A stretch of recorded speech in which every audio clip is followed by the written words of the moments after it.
Hey, welcome back. Today we're looking at Sylvia Plath's Ariel and Ted Hughes' birthday letters. This pair of books is interesting to study side by side because in some ways one of these books is an answer to the other. Ted Hughes and Sylvia Plath have a infamous relationship. Sylvia was a very talented American writer and poet who married English poet Ted Hughes in 1956. In 1963, Sylvia Plath committed suicide, leaving on her desk the manuscript for her book Ariel, most of which was poetry about Ted, and it wasn't very nice. Theirs is a complicated relationship to talk about for many reasons. First of all, it was very, very messy. Ted Hughes cheated on her, and there are other accusations against him as well. Not only did Sylvia Plath suffer from depression, but she also had a very fiery response to Ted at times.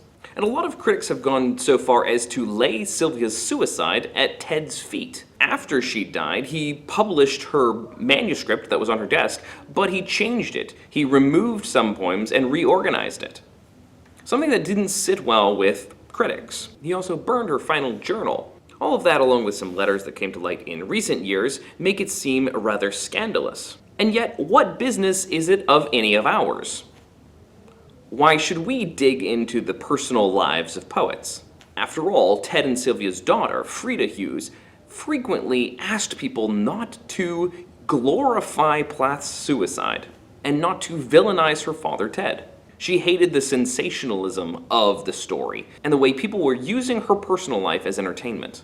And yet it's hard not to talk about their personal life because Sylvia published so much of her personal feelings for Ted in her poetry. Her poetry is rather scathing in its exploration of both her mother and father, as well as her husband Ted, and even other members of his family. In fact, the reason Ted removed some poetry from the Ariel manuscript was not so much to protect himself, she had already scathingly opened up their whole relationship for the world to see, but rather to protect other people he knew. Some people might argue that Ted honored his wife's memory by publishing her last book of poetry, and by keeping fairly quiet about it for a long time. He certainly was a catalyst in developing her powerful voice. Ted didn't publish a response so much to Ariel until 1998, over 30 years after Sylvia's death, in the book Birthday Letters, which is almost entirely poetry addressed to Sylvia, some of them directly responding to some of the poems in Ariel. The poems are organized chronologically from the very beginning of their relationship to years after her death. And although he doesn't directly address the circumstances around her suicide, he explores the whole, why did our relationship go so wrong? Why did Sylvia react to us like that? In fact, his poetry is full of questions. At some points, it almost seems like he dodges the blame by saying, I don't know, how could I have known? Both of these books of poetry are deeply confessional. They explore the poet's inner feelings about their personal lives. There's also a danger in looking at Sylvia Plath at the glorification of suicide, which is clearly a problematic topic. In some ways, Sylvia Plath becomes the patron saint of angsty teenage girls. She's powerfully angry, thoroughly depressed, and somewhat enchanted with the idea of death. But because of her power, she's easily commercialized and oversimplified. The thing is, however you feel about Ted, and however you feel about Sylvia, whether there's angst and outrage there, or deeply empathetic feelings of depression, the poetry in both of them is very good. A few things to notice as you're taking a look at Sylvia and Ted. Number one, Sylvia's poems feel intensely chaotic. It's like she's looking at things so closely they're almost hard to see. She zooms into her topic with incredibly intense language. It's helpful when reading Sylvia to take a step back and try to envision the overall picture of what she's saying before you begin to pick her imagery apart. And because of the intensity of her language and the almost rant-like quality at times, it feels very chaotic when listened to aloud. And yet, if you look at it on the page, it looks incredibly well organized. The stanzas appear to be uniform, line lengths don't vary very much. It feels as though she has a clear sense of structure. Notice the way that clear and carefully worded structure juxtaposes with the chaotic intensity of her anger. Although this feels like raging into the darkness at times, it is actually a carefully constructed and carefully honed statement. Notice also that Plath has many recurring motifs and images. You'll keep seeing hooks. You'll keep seeing the color red.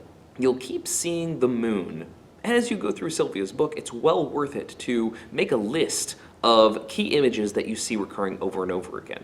When you begin to see this pattern of images, you begin to see more and more her overall picture. Ted, on the other hand, looks much more chaotic on the page. His stanzas are irregular, they're lengthy, his line lengths vary all over the place. And yet most of his poems in this book feel very narrative. Many of my students find Ted easier to read, at least at first, because he's telling a story and unpacking that story for us.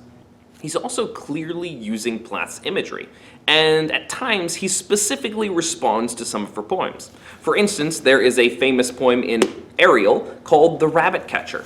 Ted Hughes also has a poem called The Rabbit Catcher. In Ariel, there is a poem entitled Fever 103. Ted Hughes also has a poem entitled Fever. And in some ways, Hughes' retelling of a story, which Plath has already told, but in a much more intense way, gives us a glimpse into his perspective on the issue. He also visits the characters that Plath has explored. Her father, who clearly left a significant impact on Plath. Her mother, their children. Finally, Ted, at the end of each of his poems, often has a twist. There's a moment when he's been telling the story in narrative form, and then he takes a moral to it. There's a surprise twist which changes the way we see the whole story.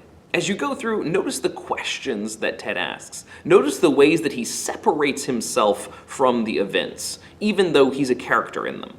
Notice his references to memory and knowing, as so much of this is a looking back on something that's already happened. I hope you find your study of these books rich and fascinating, and I'll see you next time. Bye-bye.